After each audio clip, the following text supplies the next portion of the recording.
jagħmlilna din is-sejħa biex insamru l-ħarsa tagħna fuq Ġesu mislub. Riflettejna kif din hija li ħafna f'ċirkustanzi u ħankomplu fuqha fil-konkret fejn jidħlu il-kwistjoni anka Kristu l-qaddisin. Però nixtieq li anka din it-twiddiba ta' Franġisku nixtieq li nitrasportawha għal kuntest ftit differenti.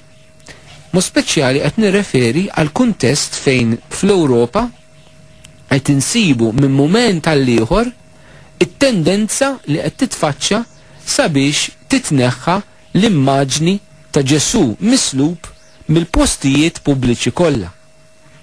Jiġifieri hija xi ħaġa li ilha ġejja bil-mod il-mod, anke fi żmien il-Papa Giovanni Paolo II kien hemm moment fejn anke Giovanni Paolo II kien tkellem dwarha din il-ħaġa, però minn żmien għal ieħor insibuha li tqum.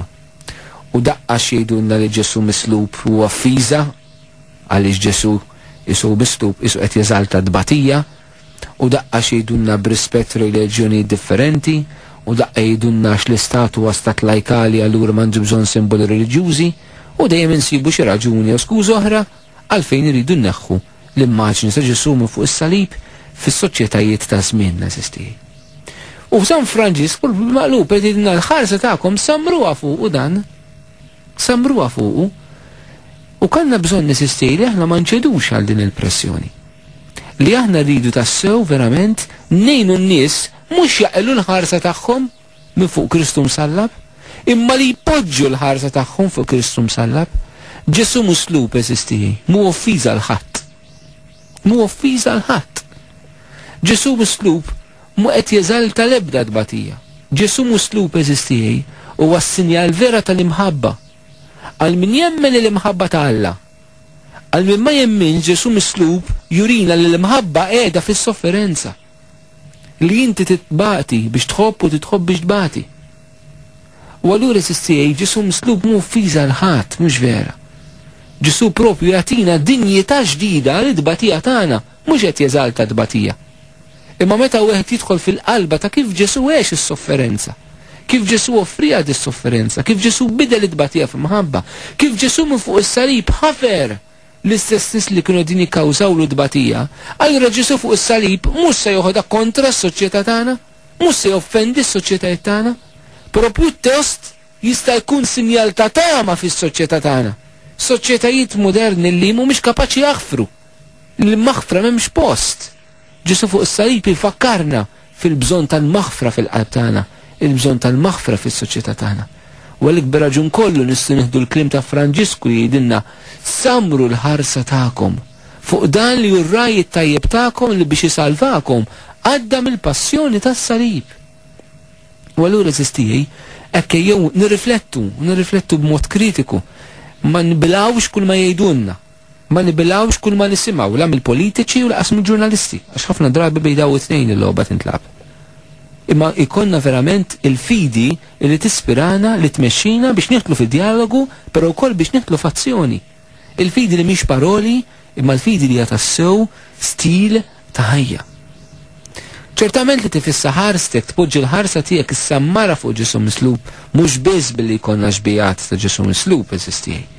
Però illi l-attitudni tagħna f'dak kollu li aħna ngħaddu minnu fil-ħajja tagħna, kemm tassew midbatija li nkunu għaddejjin minnha. Aħna l-ħarsa tagħna flok impoġġuha fuqna nfusna. Flok nibku nitħassru lilna nfusna u jien minn xiex għaddej, it-twissija ta' Franġisku taqla li ħarsa tiegħi minn fuqi u tejn impoġġiha mhux fuq is-salib tiegħi, imma fuq is-salib tal-munej. U kemm għandna bżonna di jeżisti, u din nibda minna bħala nsara fil-Knisja.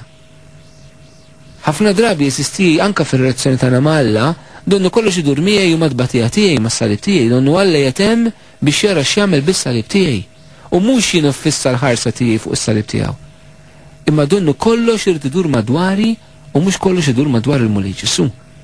Il-kapaċità eżisti, l-maturità umana u spiritwali li meta jiena ngħaddi minn momenti jibsa jiena naqla l-ħarsa tiegħi minn innifsi. Ma nibqax inħares lejha nnifsi, ma nibqax niġbed l-attenzjoni fuq innifsi, ma nibqax nitħassar li l-nifsi.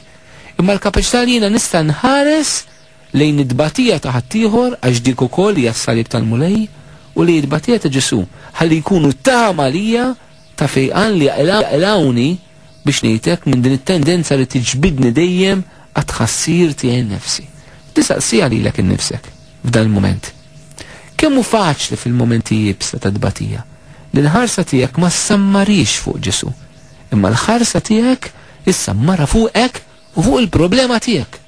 Donnu Ġesu mislub jgħib quddiem id-dbatija tiegħek għax inti tagħżel li tibqa' tħares lejn id-dbatija tiegħek u mhux lejn is-salib tiegħu li bih huwa salvak. San Franġisk wara li jistedinna sabiex nżommu l-ħarsa tagħna fuq Ġesu mislub jgħidilna: in-naċ tal-mulej imxew warajh fit-tiġrib u fil-persekuzzjoni, fil-għajb u fil-ġuħ, fil-mart u t-tentazzjoni f'kull prova oħra.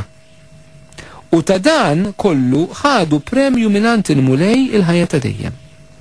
In-naċ li qed irreferi għalihom San Franġisku mal-qaddisin f'dan moment li mxew wara l-mulej, interessanti, imxew warajh u jsemmi diversi ċirkusstanzi fejn baqgħu jimxu wara Kristu. Mela issammar ħarstek fuq Ġesu qed jgħidilna Franġisku u fuq Ġesu msallab, mhux fuq Ġesu, fuq Ġesu msallab. Sabiex meta inti tgħaddim is-salib inti tkun tista' tibqa' tkun dixxiplu tal-mulej u mhux tieqaf tkun dixxiplu tiegħu, mhux tieqaf timxi warajh imma tkompli timxi warajh. U dawn ċirkostanzi li huma timxi wara Ġesu fil-persekuzzjoni. Int fil-persekuzzjoni timxi wara l-mulej jew titilqu jew ddur kontrih. Fit-tiġrib inti tibqa' mixi warajh jew tibda tistaqsi ħafna mistoqsijiet u dubju fil-fidi. Fil-għajb u fil-ġuħ. Iċ-ċirkustanzi soċjali, l-affarijiet li jiġi fuqek, il-ġuħ jiġi fuqek, ħadd ma jqgħod bil-ġuħ biex jaqtol lil nnifsu. ċirkustanzi jiġu fuqek fil-ħajja. Ħatibqa' timxi wara Ġesu inti f'ċirkustanzi jibsa li jiġu fuqek f'daqqa waħda. Fil-mart, eżisti, kemm minna ngħaddu mill-mart, imma nibqgħu dixxipli ta' Ġesu fil-mart, jew ħafna dubji, jew ħafna ribelljoni, jew li Alla ma jħobbnix, jew li Alla l-sin, jew li Alla kastigan, jew li Alla ma nafxiex. Ħanibqgħu dixxipli tiegħu. Fit-tentazzjoni eżisti. Tentazzjoni waħda wara l-oħra. Int ħatibqa' dixxiplu tal-mulej, ħatibqa' tagħżel lilu r-raj tajjeb imsallab għalik, jew se tagħżel it-tentazzjoni. U f'kull prova oħra, mela tkun xi tkun qed jgħidilna Franġisku, ibqgħu żommu l-ħarsa tagħkom fuqkom u kunu dixxipli tiegħu kif għamlu l-qaddisin. Għaldaqstant, ikompli jgħidilna Franġisku. U ta' għajb kbir għalina, għajb għaddejja Alla, li waqt li kienu l-qaddisin li jagħmlu l-emejjel tajba, aħna rridu nieħdu l-glorja u l-ġieħ sempliċement billi nirrakkontaw dak li jagħmlu huma. Dinha vera qed tajba sistiji. Ma nafx jekk għandix nitqu u ma nafx jekk għandix nibku biha. Għaliex Franġisku nimmaġna ħejdilna dik kelma f'xi bħal ġierku f'xi omelija ta' xi festa pereżempju. Għajb għalikom li intom qegħdin tiftaħru b'dak li jagħmel il-qaddis tal-parroċċja tagħkom. Imma ma tkunux intom li timitaw dawk li jagħmlu l-qaddisin. Din naħseb li b'xi mod isisti din hija kelma li San Franġisk lilna bħala Knisja f'Malta jagħtilna isisti.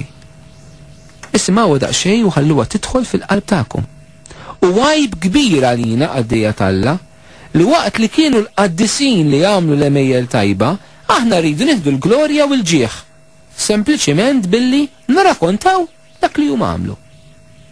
Iġifieri kemm aħna nafu l-istorja tal-qaddis, kemm kapaċi nirrakkontawha, kemm kapaċi ndaħlu dettalji, kemm kapaċi nippikaw biha, nirrakkontaw u nifqu hemmhekk eżistiji. Imma ma ngħaddux għall-limitazzjoni tal-mulej, mhux tal-qaddisin, għall-limitazzjoni tal-mulej fuq il-passi ta' dawn il-qaddisin. Ġesu mela qed jgħidilna fi ftit klien San Franġisk. Ġesu salla biex ħabb, il-qaddisin biex ħabbew is-salbu miegħu u intom tridu biss toqgħodu tgħidu x'għamlu l-qaddisin. U mill-qaddisin ma tridu tagħmlu xejn intom. Jgħidilna Franġisku li dan huwa għajb. Xejn iktar. Jista' jkun eżisti li għandna bżonn din it-twissija. Jista' jkun li aħna qegħdin ngħixu fil-għajb. U jista' jkun li aħna qegħdin f'sitwazzjoni għar minn hekk. Aħna niftaħru bil-għajb tagħna. Nixu f'sitwazzjoni ta' għajb imma tant aħna omja fiha illi niftaħru biha u kuntenti biha. Franġisku eżisti bħala l-bniedem ta' Alla. Il-bniedem illi semma vokazzjoni mingħand Kristu li jgħidu mur sewwi l-Knisja tiegħi kif tara tiġġarraf, ukoll fi żminijietna irid isewwi l-Knisja ta' Kristu anke f'Malta u f'Għawdex li tiġġarraf dawn l-affarijiet.